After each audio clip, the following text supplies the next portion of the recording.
मेरे पाकिस्तानियों, आप कैसे हैं? सभी खैरियत से हैं ना? मेरी तरफ से आप सबको बहुत ही मोहब्बतों भरा सलाम। जैसा कि आपको मालूम है कि आज 12 रबीउल अव्वल है, जो कि हुजूर पाक सल्लल्लाहु अलैहि वसल्लम की विलादत का दिन है। अल्लाह पाक का लाख लाख शुक्र है कि जिस पाक हस्ती ने हमें एक बार फिर से 12 रबीउल अव्वल की बहार देखने का मौका अता फरमाया है। और एक बार फिर हमें इस चीज का एहसास हुआ है कि हुजूर पाक सल्लल्लाहु अलैहि वसल्लम एक वो हस्ती जिसने कंप्लीट कोड ऑफ कंडक्ट दिया इस बनी रोहे इंसान को। ये जो पूरी कायनात है, इसके ऊपर डेफिनेटली अशरफुल मखलूकात इंसान है। और इंसान को जिस हस्ती ने कंप्लीट कोड ऑफ कंडक्ट दिया, मुकम्मल तौर पर A to Z, 0 to 100% each and everything ना सिर्फ जुबान मुबारक से बोली बल्कि प्रैक्टिकली करके दिखाया, तो वो हस्ती, हम यकीन जानिए, सिर्फ एक बात को ले लेना कि जो हम नबी सल्लल्लाहु अलैहि वसल्लम के उम्मती हैं, हम पूरी जिंदगी सिर्फ इस एक बात पे अल्लाह रब्बुल इज्जत का शुक्रिया अदा करते रहें, तो यकीन जानिए हमारी सैकड़ों जिंदगियां कम पड़ जाएंगी। सिर्फ इस एक बात का हम शुक्रिया अदा नहीं कर सकते।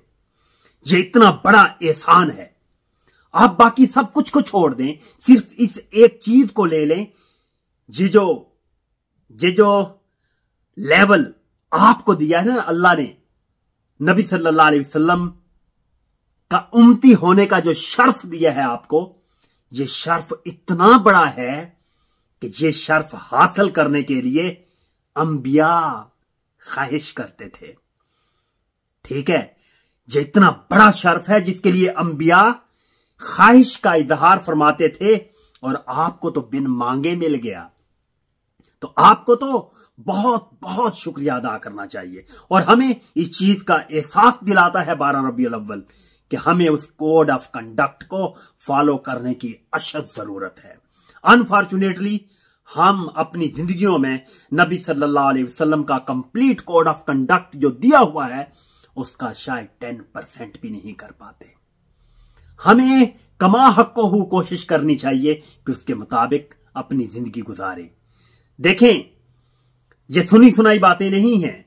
हुजूर पाक सल्लल्लाहु अलैहि वसल्लम की सिहाह सित्ता की शक्ल में 6 अहादीस की किताबें जो हैं वो मुकम्मल तौर पर महफूज हमारे पास मौजूद हैं।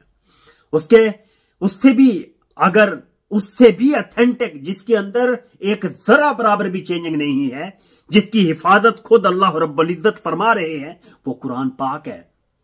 जो जैसा 1400 साल पहले आया था, उसकी जेर जबर में भी चेंजिंग नहीं है, वो एज इट इज आज हमारे पास मौजूद है।